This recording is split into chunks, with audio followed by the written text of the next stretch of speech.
ويا جماعة نحن موجودين في سهل الروج بمكان يعني ما أظن واحد يحب التصوير ويمر وما يصور.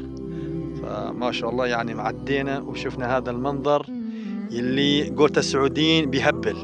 شو رأيك بيه أبو اليزن؟ والله منظر ما شاء الله من 10 سنين ما شفنا الربيع هذا وهي الأزهار هاي. طبعا الحز أبو محمد راح يعرض لكم مشاهد طويلة من الربيع.